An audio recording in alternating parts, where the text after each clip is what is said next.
భూమి, గగన్ ఇద్దరు గదిలో నిలబడి మాట్లాడుకుంటూ ఉంటారు. అప్పుడే భూమి బెడ్‌పై కూర్చొని ఉంటే, గగన్ ఏమో భూమి పక్కనే కూర్చొని, చూడు భూమి, మనం ఇద్దరం త్వరలో పెళ్లి చేసుకోబోతున్నాం. మన మధ్య దాపరికాలు ఉండకూడదు. నువ్వు మనసులో ఏదో పెట్టుకొని బాధపడుతున్నావు. నీ మనసులో ఏముందో మొత్తం బయట పెట్టేసేయ్. చెప్పేసేయ్ భూమి, మాట్లాడు, చెప్పు భూమి, ఏదో చెప్పాలనుకుంటున్నావు చెప్పడం లేదు అని గగన్ అడుగుతూ ఉంటాడు. లేదండి, చెప్తే మీరు బాధపడతారు, వద్దులేండి అని భూమి అంటుంది.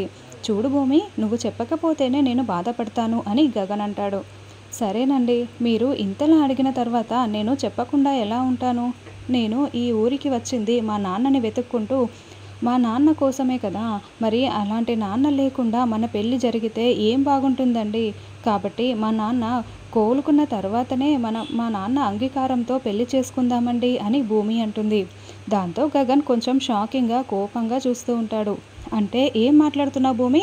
ఆయన పూర్తిగా కోలుకునే వరకు కూడా మన పెళ్లి వద్దు, అంతవరకు పోస్ట్‌పోన్ చేద్దామని మాట్లాడుతున్నావా? ఏం మాట్లాడుతున్నావు నువ్వు? ఇదే కదా నువ్వు అడుగుతున్నది అని గగన్ అంటాడు.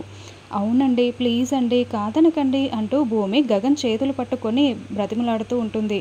ఇంకోవైపు అపూర్వ రౌడీలను పంపిస్తే శరశ్చంద్ర ప్రాణాలు తీయలేకపోతున్నారు అని ఈసారి తానే శరశ్చంద్ర ప్రాణాలు తీయడానికి రంగంలోకి దిగిపోతుంది. ఇక కోమాలో ఉన్న శరశ్చంద్ర దగ్గరికి వెళ్ళి ముఖానికి ఉన్న ఆక్సిజన్ మాస్క్‌ని తీయడానికి చేతిని దగ్గర వరకు తీసుకువెళ్తూ ఉంటుంది. ఈసారి శరశ్చంద్ర ప్రాణాలు ఎవరు కాపాడతారో తెలుసుకోవాలని ఉంటే మన ఛానల్‌ని సబ్స్క్రైబ్ చేయండి.